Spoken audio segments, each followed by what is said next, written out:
అండి. నేను మీ అంజలి కిసరా. అందరూ ఎలా ఉన్నారు? అందరూ బాగున్నారా? అందరూ బాగుండాలి, అందులో మనం ఉండాలని మనస్ఫూర్తిగా అయితే కోరుకుంటున్నానండి. ఈరోజు శుక్రవారము. ఈరోజైతే నేను ఉదయాన్నే లేచి ముందైతే ముగ్గు పెట్టేసుకున్నానండి. నేను ఎప్పుడైనా సరే సాయంకాలం అయితే గిన్నెలన్నీ కడిగేసి పెట్టుకుంటానండి. అంటే గురువారం నైటే గిన్నెలు అవన్నీ అయితే కడిగేసుకొని ఇలా స్టవ్ మీద అయితే ముగ్గు పెట్టేసుకొని పెట్టుకుంటాను. ఉదయాన్నే మనం వంట చేసుకోవడానికి ఇవంతా ఈజీగా ఉంటుంది కదా. ఈవినింగ్ అయితే రోజు నేను గిన్నెలు అయితే నైటే కడిగేసి పెట్టేసుకుంటానండి ఇలాగా. అంతకుముందు మన అమ్మ వాళ్ళు అయితే పొయ్యిలకి అట్లాగా ఉదయాన్నే లెగవగానే అయితే ముగ్గులు పెట్టేసుకునేవాళ్ళు కదండి. అయితే నేనైతే ఇక్కడ ఉదయాన్నే అంటే మనకు బాక్సులు ఇవన్నీ ఉంటాయి, కుదరదు, హడావుడిగా ఉంటుంది కాబట్టి అందుకని నేను నైట్ గిన్నెలు అన్నీ కడిగేసుకొని షింక్ అంతా క్లీన్ చేసి పెట్టేసుకొని నేను స్టవ్ మీద అయితే ముగ్గేసి పెట్టేసుకుంటానండి. ఉదయాన్నే లెగవగానే అయితే మనం వంట చేసుకోవటానికి ఈజీగా ఉంటుంది, హడావుడి ఉంటుంది కదండి బాక్సులకి. ఇక్కడైతే పప్పులు కూడా నానబెట్టుకున్నానండి. దోసకి, ఇడ్లీకి పిండ్లన్నీ అయిపోయినాయి అందుకని చెప్పేసి. అయితే పిల్లలు అంతా బాక్సులు అన్నీ వెళ్ళిపోయాక, వాళ్ళందరూ ఆఫీసులకి, కాలేజీలకి వెళ్ళిపోయాక అయితే ముందైతే ముగ్గు పెట్టేసుకుంటానండి. ఒక్కో రోజు కుదిరిందంటే మాత్రం వంట చేస్తూనే మార్నింగే పెట్టేసుకుంటాను. అటు ఒక పక్క వంట అవుతూ ఉంటుంది, ఒక పక్క అయితే నేను ముగ్గు అలాగా క్లీన్ చేసుకొని పెట్టుకుంటానండి.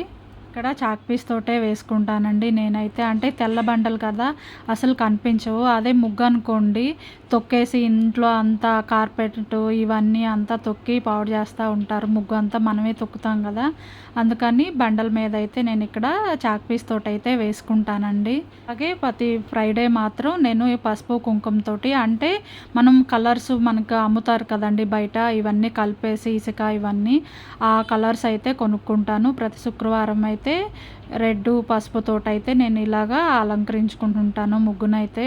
అలాగే పిల్లలు అంతా వెళ్ళిపోయాక, అన్నీ అయిపోయాక మనం ఇంట్లో పని అంతా చేసేసుకొని ఇంకా నేనైతే తలస్నానం చేసేసి పూజ దగ్గర అయితే కూర్చున్నానండి. పూజ చేసుకుంటున్నాను నేను. ఇక్కడైతే నేను ఫోను వీడియో పెట్టడానికని, వీడియో తీయటానికని ఫోన్ అయితే సెట్ చేసుకోవటానికి ఇబ్బంది పడ్డాను. తర్వాత సెట్ చేసుకున్నానండి.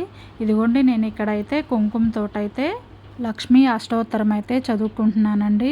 లాస్ట్ టైం వీక్ అయితే నేను చూపించాను కదా, అక్షింతలతోటి కానీ అలాగా మనకి గాజులు ఉన్నా సరే, ఏమున్నా సరే మనకి పువ్వులతోటి కానీ, కుంకుమతోటి కానీ, మనకి అక్షింతలతోటి కానీ, మనకి ఎక్కువ ఉన్నాయి అనుకోండి, మనం పువ్వులతో కూడా మంచిగా చేసుకోవచ్చు.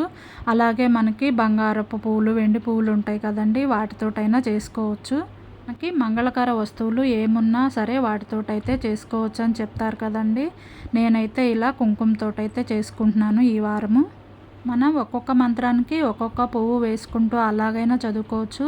లేదు అంటే కనుక కొంచెం పసుపు, కుంకుమ లేదంటే మనకి పువ్వులున్నా సరే అవి అలా చేతిలో పట్టుకొని కొన్ని మనం మంత్రాలన్నీ చదువుకున్నాక అవి అమ్మవారి మీద వేసి అయితే మనం అలాగైనా చేసుకోవచ్చండి. మనకి కొంతమంది టీవీలో చెప్తున్నారు కదా పెద్దవాళ్ళు, అన్ని పువ్వులతోటే చేసేసి అన్ని కుంకుమలతోటే అన్నీ చేయాల్సిన ఇది కూడా లేదని చెప్తున్నారు.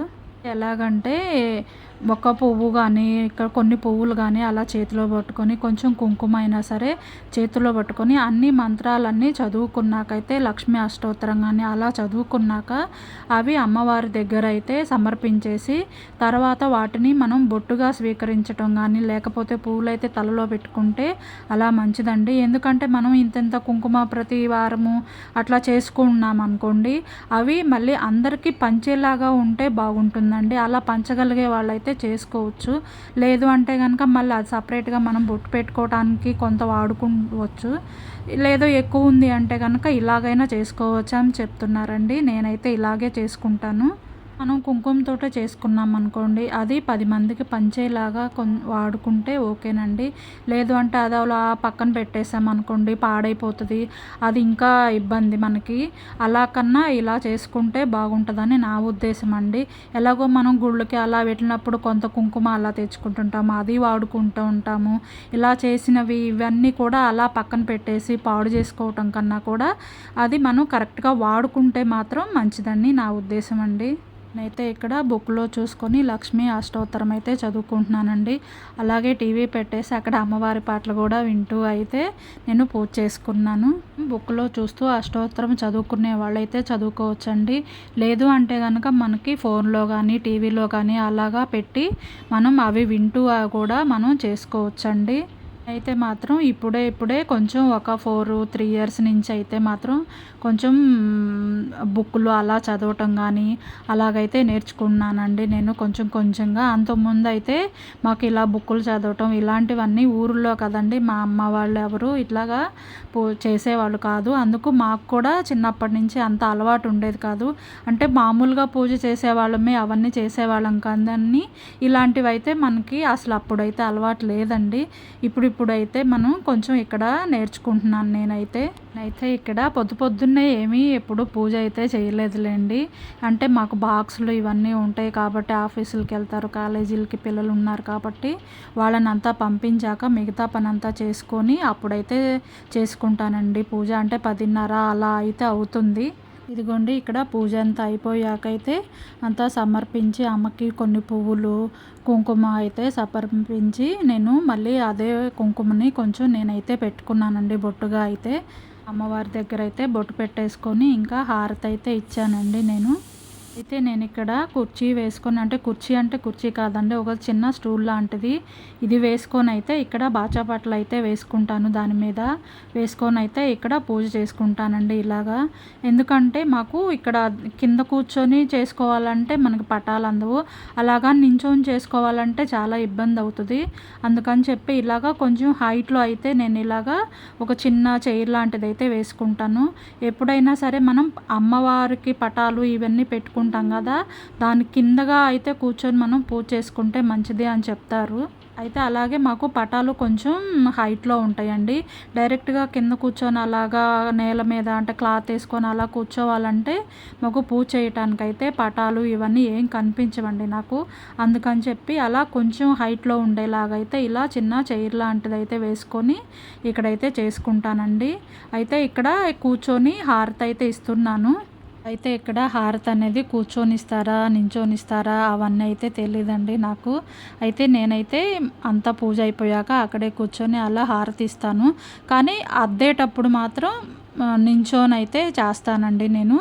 మీకు తెలిస్తే మాత్రం తప్పకుండా కామెంట్ చేయండి. అయితే ఇక్కడ చిన్నగా ఏదో నాకు వచ్చిన పాట అయితే పాడుకున్నానండి నేను ఇట్లాగా.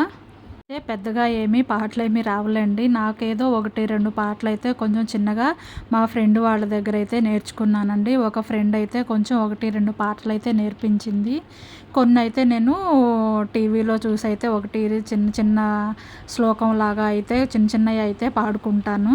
అలాగే ఇక్కడ ఒక చిన్న పాట అయితే పాడుకున్నానండి. ఇక్కడ ఏం పాట పాడానంటే చెప్తానండి. లక్ష్మీ రావే మా ఇంటికి, క్షీరాబ్దపుత్రి వరలక్ష్మీ రావే మా ఇంటికి. ఏదో అలా చిన్న పాట అయితే పాడుకున్నానండి. భయపడకండి నా వాయిస్ వినైతే మీరు. అంతేనండి, ఈ శుక్రవారం పూజ అయితే నేను ఇలా చేసుకున్నాను. ఇదిగోండి మందిరం. నేను ఈరోజు ప్రసాదం అయితే కొంచెం పాలల్లో బెల్లం వేసి అయితే పెట్టేసుకున్నానండి. వారం అయితే ఇలాగా సింపుల్గా అయితే చేసుకున్నానండి. నా వీడియో కనుక మీకు నచ్చినట్టయితే తప్పకుండా లైక్ చేయండి, షేర్ చేయండి, కామెంట్ చేయండి. తప్పకుండా సబ్స్క్రైబ్ చేసుకుంటారు కదూ. అయితే ఇక్కడ ఒక విషయం అండి, అయితే నాకు తెలిసిందేదో నేను ఎలా పూజ చేసుకుంటాను అనేది చెప్పానండి. అంటే ఏది వేస్ట్ అవ్వకూడదు, పాడవ్వకూడదు అనే ఉద్దేశంతో అయితే నేను ఇలా చేసుకుంటే బాగుంటుందని అయితే చెప్పానండి. ఈరోజైతే నేను ఇక్కడ ఈ రెడ్ కలర్ శారీ అయితే కట్టుకున్నానండి. ఇది ఎప్పుడో తెచ్చుకున్నాను, ఒక 15 ఇయర్స్ బ్యాక్ అయితే కొనుక్కున్నానండి కదండి. ఇలాంటప్పుడైనా సరే మనం బీరువాలో ఉన్న పాత చీరలన్నీ తీసి కట్టగలుగుతాము. ఓకేనండి, మళ్ళీ బాయ్.